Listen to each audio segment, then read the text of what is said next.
नमस्कार। एक बार फिर आप सभी लोगों का स्वागत है हमारे YouTube चैनल पर।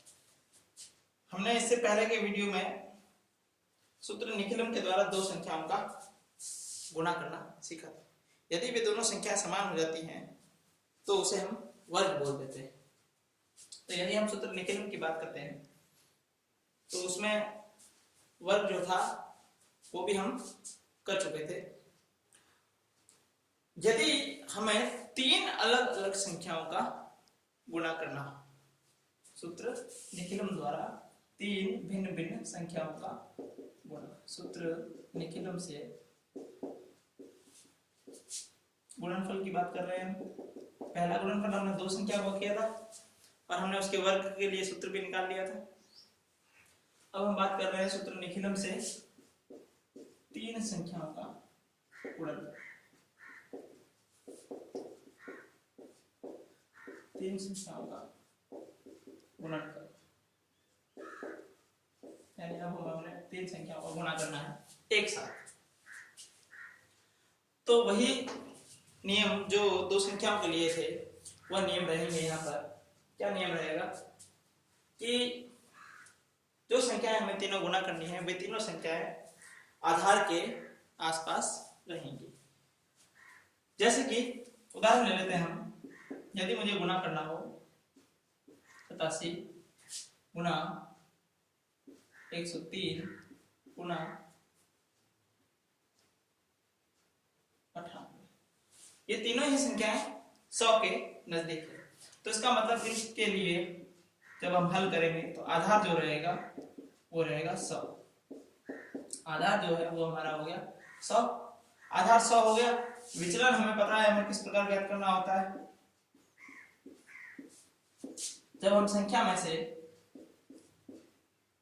आधार को घटा देते हैं तो हमें विचलन प्राप्त हो जाता है। यहाँ चूंकि तीन संख्याएं हैं तो जहां हम दो संख्या लिख रहे थे वहां हम तीन लिखेंगे और इन तीनों के विचलन इनके सामने लिखे जाएंगे। इसका विचलन माइनस के 13 है। इसका विचलन प्लस का 0 3 रहेगा क्योंकि आधार में दो शून्य है तो हम दो अंक रखेंगे यहाँ ताकि हमें ये याद रहे कि जो गुणनफल आने वाला है उसके दाहिने हिस्से के अंदर कितने अंक रहने चाहिए। यहाँ तीन अंकों की संख्या का गुणा हो रहा है इसलिए हम तीन संख्याओं का गुणा हो रहा है इसलिए गुणनफल के तीन भाग होंगे। प्रथम भाग, मध्य भाग और अंतिम भाग। ठीक है। तो सबसे अंतिम या सबसे दाहिना जो भाग है इसमें हम दो संख्या को गुणनफल की तरह विचलन जो है उनका गुणा करेंगे, यानी कि इन तीनों का गुणा होगा अंतिम खंड के अंदर। 13 का गुणा 3 से गुणा माइनस के 2, इन तीनों का गुणा हो गया। मध्य खंड में क्या रहेगा, दो दो के जोड़े से गुणा होगा, यानी दो दो का युग्म बनेगा और उनका गुणा होगा। यानी 13 और 3 का पहले गुणा हो गया, फिर 3 और 2 का गुणा हो गया और फिर 2 और 13 का गुणा हो गया। और इन सब के गुणनफल को हम योग करेंगे यानी कि जोड़ देंगे। यानी यहाँ हो गया सबसे पहले माइनस का 13 गुणा 3, फिर इसको हम जोड़ेंगे अगले वाले के साथ में। तो हमें पता है पहले हम गुणनफल करते हैं फिर हम योग करते हैं। तो अब अगला क्या होगा, 3 गुणा 2 माइनस का था, फिर अंत में इस 2 का गुणा 13 के साथ, तो 13 गुणा माइनस 2। और यहाँ वाले खंड में क्या रहेगा, जैसे हम दो संख्याओं में कर रहे थे, किसी एक संख्या के साथ में दूसरे वाली संख्याओं का विचलन जोड़ रहे थे, यहाँ भी वही होगा। यदि मैं 87 ले रहा हूं तो बाकी की दोनों संख्याओं का विचलन इसके साथ में जोड़ा जाएगा, यानी 87 और 3 जब जुड़ेंगे तो 90 हो जाएगा। और 90 में से जब दो वापस घट जाएंगे तो इसका मतलब वापस हमारे पास क्या मिलेगा, 88 मिलेगा। ठीक है। इसी प्रकार यदि मैं 103 लेता तो 103 में से 13 घटेंगे यानी 90 हो गया, और 90 में से फिर दो और घटेंगे यानी कि क्या हो जाएगा, 88 हो जाएगा। इसी प्रकार यदि मैं 98 लेता हूं तो 98 में 3 जोड़ करके 13 घटेंगे यानी कि माइनस हो रहे हैं 10।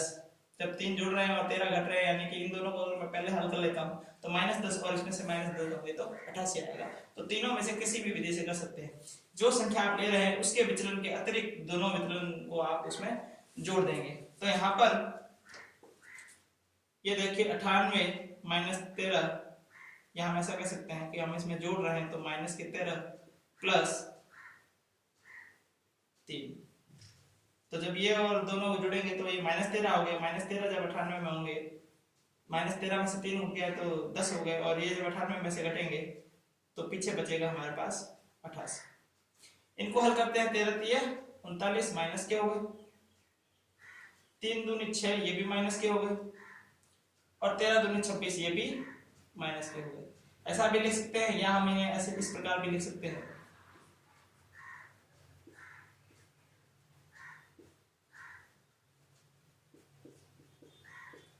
इस प्रकार। और यहां इस तीसरे खंड में क्या होगा, जो हमारा अंतिम खंड है 13 और ये 3 दूने 6 हो गए माइनस के, -6 और यहाँ 13 भी माइनस के, दोनों का जब गुना होगा तो उन दोनों का गुना जो होगा वो धनात्मक आ जाएगा, और 13 छके 78। ठीक है, ये हो गया हमारा उत्तर। अब हम इसे हल करते हैं। मैंने आपको बताया था पिछले जो हम प्रश्न कर रहे थे उसमें कि 2 शून्य हैं तो जो यहाँ खंड दे रखे हैं उनमें 2 अंक ही रहने चाहिए, लेकिन वो दाएं, वहां 2 ही खंड थे तो हमने कहा था दाएं खंड के अंदर उतने अंक रहने चाहिए, बाएं में कितने भी हो सकते हैं, लेकिन यहाँ 3 खंड है तो अंतिम और मध्य इन दोनों खंड में उतने ही अंक होंगे जितने की यहाँ शून्य है। तो 2 शून्य है, इसका मतलब 78 सही है, 2 अंक है। ठीक है, इसमें हम चेक करते हैं। अब ये तीनों ही अंक जो है वो ऋणात्मक है, तो जब इनको हम जोड़ेंगे तो तीनों का जो योगफल आएगा वो योगफल क्या आएगा हमारे पास, यहाँ 88 है, यहाँ देखिए 30 और 20 50 हो गए, 50 और ये 12, 50 और 12 62, 62 में जब आप 9 जोड़ देंगे तो आपका आ जाएगा माइनस का 71, और यहाँ आपके पास में है 78। ठीक है, अब देखिए ऋणात्मक संख्या आ गई, तो ऋणात्मक संख्या को हमने धनात्मक में परिवर्तन करना सीखा था।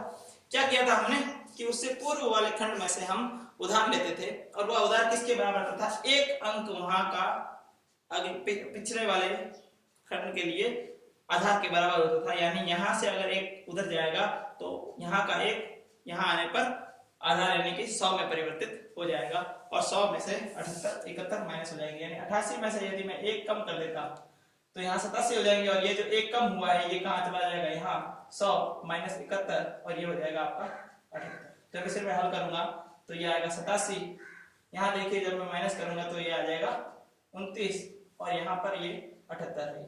अब मैंने आपको कहा था कि अंतिम खंड और मध्य खंड के अंदर उतने ही अंक होने चाहिए जितने कि यहाँ शून्य है आधार में, तो 2-2 अंक है, तो ये इसका जो है वो हल हो गया है इस प्रकार से। तो इस प्रकार से हम 3 संख्याओं का गुणनफल करते हैं। क्या विधि थी, तीनों संख्या को हमने लिख लिया, उनके सामने उनके विचलन लिख लिए, 3 खंड होंगे गुणनफल के। सबसे प्रथम खंड के अंदर कोई एक संख्या और बाकी दोनों संख्याओं का विचलन जोड़ेंगे, किसी को भी ले सकते हैं, तीनों से समान उत्तर आएगा। मध्य खंड के अंदर हम 2-2 का युग्म से इनका गुणनफल करेंगे विचलन का, और फिर उन्हें आपस में योग कर देंगे। अंतिम खंड के अंदर तीनों विचलन का हम क्या करेंगे, गुणनफल करेंगे, और हमें यह ध्यान रखना है कि अंतिम खंड और मध्य खंड के अंदर अंकों की संख्या उतनी ही रहेगी जितने के आधार में शून्य है। यदि कमी है तो हम शून्य उसके आगे लगा करके उसकी पूर्ति करेंगे, यदि अधिकता है तो वह अगले खंड के अंदर हासिल के रूप में चला जाएगा। इस प्रकार से जब हम इसको हल कर रहे हैं तो ये हमारा ऋणात्मक संख्या यदि मध्य खंड में है तो हम यहाँ से उधार लेंगे, यहाँ से 1 आया हुआ वो आधार 100 के बराबर होगा। इसी प्रकार यदि यहाँ ऋणात्मक होता है तो इधर से 1 उधार लेने पर यहाँ पर 100 आएंगे और वो माइनस होकर के धनात्मक संख्या बन जाएगी। यदि तीनों धनात्मक है तब तो कोई समस्या है ही नहीं, बस हमें यह ध्यान रखना है कि अंतिम और मध्य के अंदर उतने ही अंक होने चाहिए जितने की आधार में शून्य है। तो इस प्रकार हम जब कर रहे हैं किसी 3 संख्याओं को एक साथ गुणनफल कर रहे हैं हम सूत्र निखिलम, और यह जो विधि है इस विधि का नाम है आधार विधि, क्योंकि हम आधार का ही केवल प्रयोग कर रहे हैं। उपाधार विधि होगी तो वहां उपाधार का प्रयोग किया जाएगा, और संख्याएं जो होगी वो उपाधार के नजदीकी संख्याएं होंगी इस प्रकार से। तो इसकी कार्य विधि जो है वो हम लिख लेते हैं, एक बार देखते हैं क्या हो रहा था कि जब 3 संख्याएं आपस में गुणा हो रही है तो उसे हम किस प्रकार से देख रहे हैं। शॉर्ट में हम एक बार देख लेते हैं कि यहाँ क्या हो रहा था। जब 3 संख्याएं गुणा हो रही है, यानी संख्या 1, संख्या 2 और संख्या 3, इन तीनों का जब गुना हो रहा है तो विचलन 1 विचलन 2 और विचलन 3, तीनों का विचलन सामने लिखा जा रहा है। यहाँ आपका आधार क्या रहेगा, 10 की घात वाली कोई संख्या जिसमें 10 की घात लगी हो, इस प्रकार की संख्या। और विचलन का जो सूत्र था वो हमारे पास में क्या था, संख्या में से जब हम आधार को घटा देते हैं तो विचलन मिल जाता है। अब जब हम यहाँ गुणनफल कर रहे थे, अंतिम खंड के अंदर तीनों विचलन का आपस में गुणा हो रहा था, विचलन 1 गुना विचलन 2 गुना विचलन 3। मध्य खंड के अंदर दो के युग्म से उनका गुणा हो रहा था, विचलन 1 गुना विचलन 2 प्लस यानी कि योग विचलन 2 गुना विचलन 3 योग विचलन 3 गुना विचलन 1। और सबसे अंतिम खंड जो है यानी कि प्रथम खंड, यदि हम बाईं ओर से आ रहे हैं तो उसमें क्या हो रहा है, यदि आप संख्या 1 ले रहे हैं तो उसके साथ में विचलन 2 और विचलन 3 को जोड़ा जाएगा। यदि आप संख्या दूसरी वाली ले रहे हैं तो उसमें विचलन 1 और विचलन 3 को योग किया जाएगा। यदि आप संख्या तीसरी ले रहे हैं तो उसमें विचलन पहला और विचलन दूसरा संख्या के लिए जोड़ा जाएगा। इन तीनों में से कोई भी एक करेंगे क्योंकि तीनों के उत्तर समान आते हैं। अब ध्यान रखने लायक बात यह है कि मध्य खंड और अंतिम खंड के अंदर अंकों की संख्या जो होगी वो बराबर होगी जितने की आधार में शून्य की संख्या है। आधार में शून्य की संख्या है, जितने की आधार में शून्य है उतने ही यहाँ पर अंक रहेंगे। अधिकता होने पर हम उसे आगे के खंड के अंदर हासिल के रूप में भेज देंगे। यदि कमी है तो उससे पूर्व में हम शून्य लगा करके उस कमी को पूरा करेंगे। इस प्रकार से हम देखते हैं कि सूत्र निखिलम के द्वारा किस प्रकार से हम तीन संख्या को गुणा कर सकते हैं। यदि ये तीनों ही संख्याएं समान हो जाती, यदि ये तीनों ही संख्याएं समान हो जाएंगी तो तीनों ही विचलन भी समान हो जाएंगे। इसका मतलब तीन सेम संख्या का यानी समान संख्या का गुणा करेंगे तो उसे हम क्या कहते हैं, घनफल कहते हैं उस संख्या का। तो यहाँ से हम सूत्र निखिलम से घन किसी संख्या का ज्ञात कर सकते हैं। तो क्या होगा, संख्या ये रहेगी, विचलन दोनों समान होंगे। इसका मतलब विचलन प्लस विचलन को मैं क्या लिख सकता हूँ, यदि किसी संख्या को हम दो बार जोड़ रहे होते हैं तो इसका अर्थ यह होता है कि हम उसको दो गुना करके लिख सकते हैं, यानी संख्या के साथ में दो गुना विचलन आ जाएगा। यहाँ देखिए सेम विचलन जब आपस में गुणा होगा तो किसी संख्या का यदि स्वयं से गुणा हो रहा होता है तो हम उसे वर्ग के रूप में लिखते हैं। तो यहाँ विचलन का वर्ग होगा, ये भी विचलन का वर्ग होगा और ये भी विचलन का वर्ग होगा और तीन बार जुड़ रहा है विचलन का वर्ग। तो यदि कोई संख्या तीन बार जुड़ रही होती तो हम उसे तीन गुना करके लिख देते हैं। तो यहाँ इस खंड में क्या हो जाएगा, तीन गुना विचलन का वर्ग हो जाएगा। और तीसरे खंड के अंदर विचलन गुना विचलन तीनों विचलन समान होने पर विचलन का घन हो जाएगा। इस प्रकार हमें घनफल के लिए सूत्र मिल जाएगा। सूत्र निखिलम के द्वारा किसी भी संख्या का घन ज्ञात करना, यदि वे संख्याएं आधार के निकटतम संख्याओं में से कोई संख्या हो। हम निकटतम इसलिए रह रहे हैं क्योंकि उनके लिए गणनाएं आसान होती है, इसलिए। अगले वीडियो के अंदर हम घनफल को पूरी तरह से समझेंगे उदाहरण के साथ में। तब तक बने रहिए हमारे साथ। जय हिंद।